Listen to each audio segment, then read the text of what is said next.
Assalamualaikum, yang berbahagia Ustaz. Saya Samsul daripada Ceras. Ini Dr. Asri ni, dia pernah kata bahawa Asy'ariyah pun sesat, Wahabi pun sesat. Dia ni mana satu ni Ustaz? Macam balik sumpah. Terima kasih Ustaz. Terima kasih kepada Datuk yang memberikan soalan. Mudah-mudahan kita diberi pencerahan oleh Allah. Yang pertama sekali, kita melihat kenyataan Dr. Asri, jangan ikut Wahabi, jangan ikut Asy'ari, ikutlah Quran dan Sunnah, itu kenyataan yang terlajak bijak. Dia merasakan dirinya seorang yang terlajak bijak, terlalu pandai. Dia sebenarnya nak buat pelepasan seolah kata dirinya bukan Wahabi, tapi dalam masa yang sama tak nak bagi orang ikut Imam Asy'ari. Kenapa? Sedangkan Imam Asy'ari, keilmuan, ketokohan, kebijaksanaan nya diakui oleh berjuta-juta ulama Ahlussunnah wal Jamaah.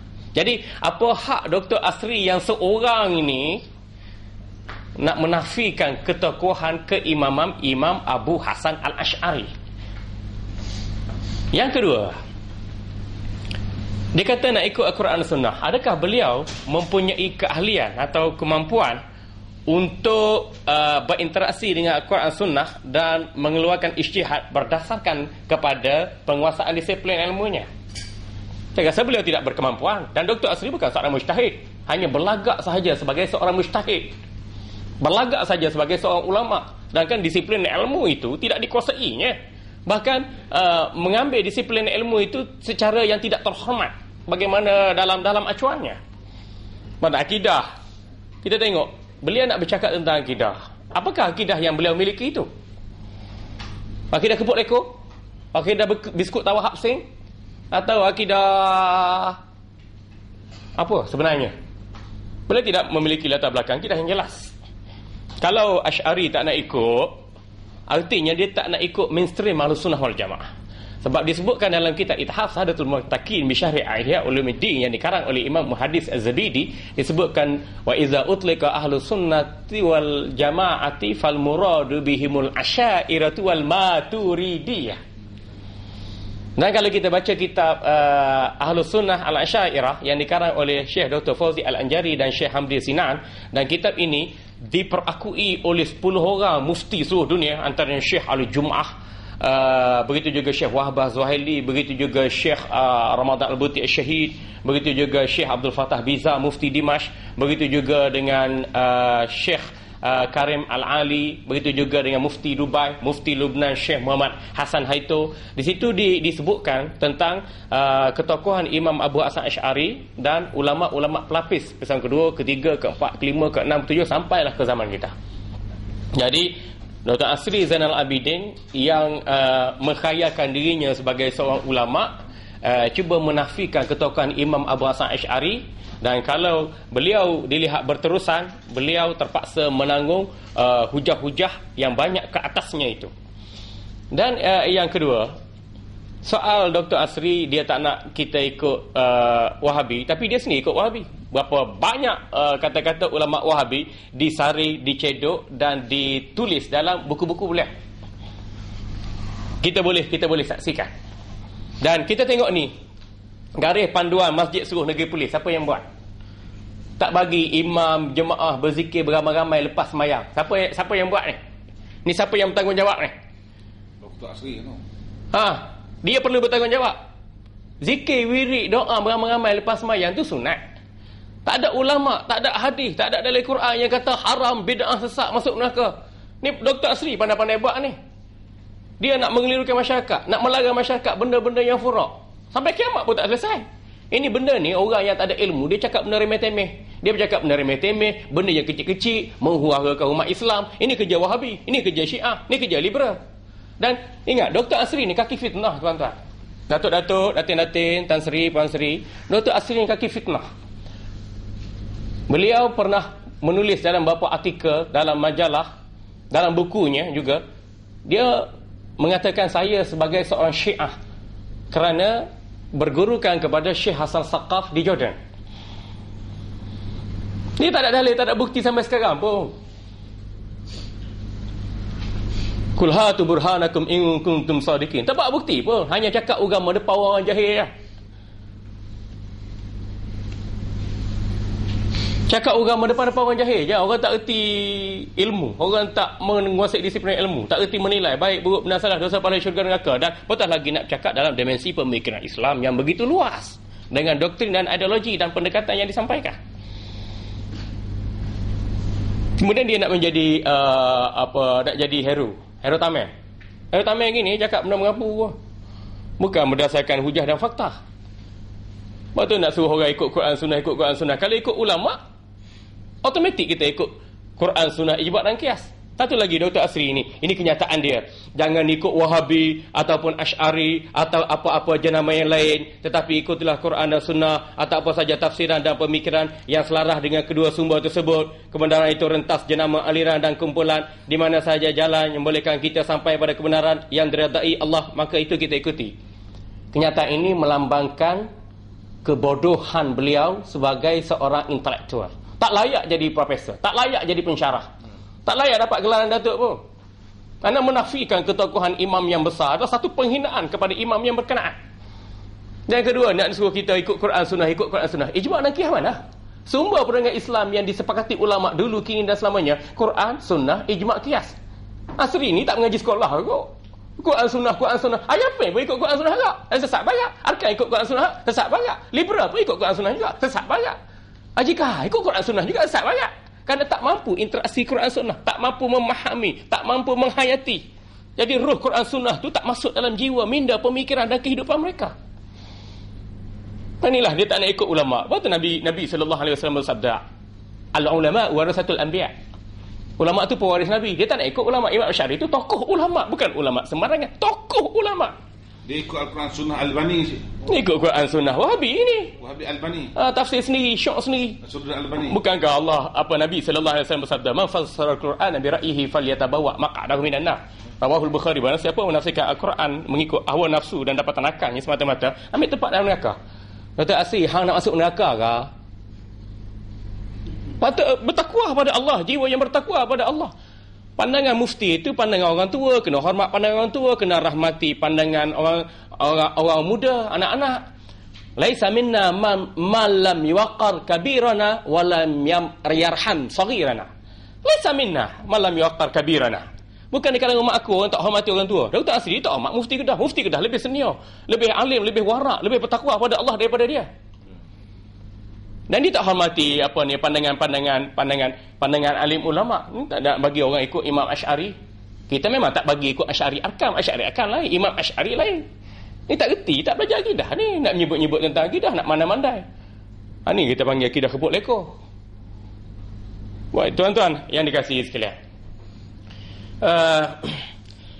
Saya ucapkan tahniahlah kepada Sahib Samahah Datuk Mufti Negeri Kedah, Datuk Haji Badarudin, kerana tegas dalam memperkasakan Ahlussunnah wal Jamaah, Syairah dan Maturidiyah, dan dalam masa yang sama bantras semua yang sesat, sama ada Wahabi, Syiah, liberal dan lain-lain. Jadi saya minta pada Sahib Samahah Datuk Mufti, agamawan, paling arah alim ulama, paling intelektual Ahlussunnah wal Jamaah bangkit untuk mempertahankan akidah yang benar Ahlussunnah wal Jamaah, dan masa yang sama bantras saja yang sesat yang menyeleweng. Dan percayalah Datuk-datuk, Datin-datin, puan-puan seri sekalian, bahawasanya walaupun masa keadaan itu sudah berubah dalam pelbagai sudut landscape pemikiran, ideologi dan pendekatan dakwah umat Islam, tetapi kebenaran itu pasti menjadi milik kita, kerana akan ada ulama yang memperjuangkan agama daripada dicemari oleh golongan pelampau. Saya kata dalam kes ini Dr. Asri adalah salah seorang pemuka pelampau dalam negara kita. Pihak berkuasa agama boleh tangkap, boleh dakwa atau mengenakan hukum takzir kepada dia agar beliau diperadabkan, sama ada dengan sebab atau kompaun atau penjara atau buang daerah, kerana dia menghuru-harakan umat Islam. Isu kalimah Allah, dia sokong orang kafir. Nak berhujah tapi tak faham kontekstualisasi tentang apa yang disebutkan oleh Kristian Katolik, nak guna kalimah Allah dalam terbitan Injil dalam bahasa Melayu, nak disebarkan dalam negara kita. Ni orang tak cerdik, tak tahu isu. Waktu nak cakap, nak jadi wira. Dan bila yang perjuangkan daging korban boleh beri pada orang kafir? 2 kali kafir. Kalimah Allah nak beri pada orang kafir, lagi korban beri pada orang kafir. Nak jadi mufti orang kafir kah? Apa faedah untuk umat ini? Pelik-pelik ni hak pelik Baik tuan-tuan hadirin yang dikasihi sekalian. Satu lagi, hamba Allah ni cari glamour, Apa yang pelik dia nak jadi hero. Apa yang pelik jadi hero.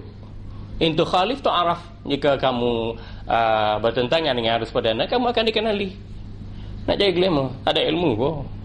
Sebab tu cakap mengapu gini. Dan orang ni jangan beri ruang dan peluang.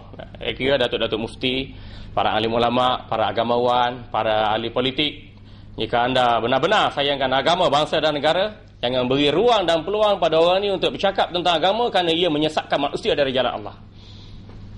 Ustaz, adakah Ustaz bersetuju sekiranya kita katakan bahawa apa yang diperbuatkan oleh Asri ini ialah akan menimbulkan huru-hara dan porak-poranda masyarakat, dan yang paling teruk nanti akan boleh mencetuskan perang saudara di mana yang telah berlaku di negara-negara di Asia Barat, yang menyebabkan berlakunya pertumpahan darah dan sebagainya. Dan adakah Ustaz bersetuju bahawa apa yang dia buat ini adalah satu jenayah kepada umat Islam? Ya, saya bersetuju. Apa yang dibuat oleh Dr. Asri ini sebagai satu bala kepada umat Islam. Makna menghuru-harakan fahaman akidah, syariah dan akhlak, dan mencetuskan 2 blok pemikiran. Wahabi, Sunni. Wahabi, Sunni. Pak Wahabi pertahankan doktrin dia, pendekatan dia, dan Sunni mempertahankan doktrin dan pendekatan. Mula-mula kita bertembung secara hujah, secara akademik, juga pertembungan di media maya, dan akhirnya bila diberi kuasa, kekuatan politik dan juga sokongan dari dalam dan luar negara, akhirnya menyeret kepada pertembungan puak. Bagaimana yang berlaku di selatan Lebanon antara Salafi Wahabi dengan Syiah, di Iraq Wahabi dengan Syiah, di Syria Wahabi dengan Syiah, dan yang menjadi musibah pada umat ialah Ahlussunnah wal Jamaah tersepit di tengah-tengah. Jadi kita tidak akan membenarkan senario ini berlaku dalam negara kita.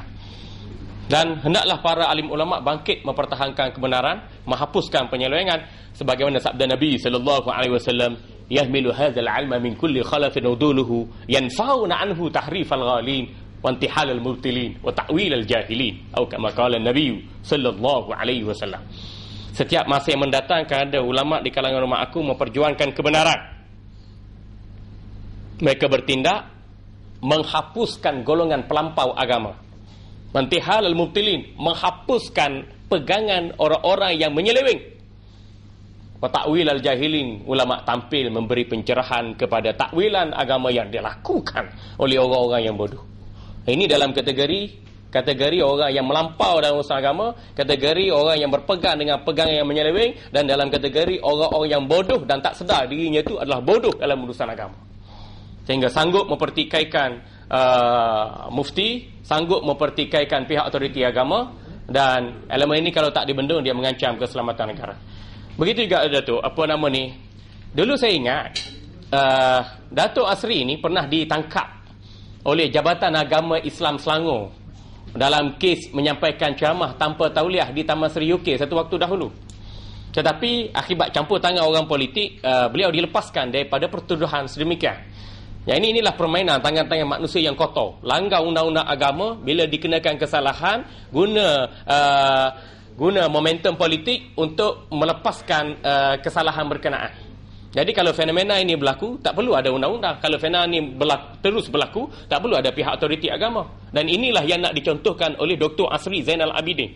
Dia membawa contoh yang jelek, yang bertentangan dengan sunnah Nabi, yang bertentangan dengan sunnah para alim ulama'. Maka pihak otoriti agama, alim ulama, agamawan perlu tampil memberi pencerahan dan banteras gejala ini supaya tidak lagi ada unsur-unsur yang cuba menggugat kredibiliti pihak berkuasa agama. Wallahu a'lam. Satu lagi Ustaz, ini yang ada beberapa orang di kalangan artis ini yang mengikut Dr. Asri ini, apa pandangan Ustaz ni? Nanti bukan setakat orang ramai biasa disesatkan, artis pun disesatkan juga.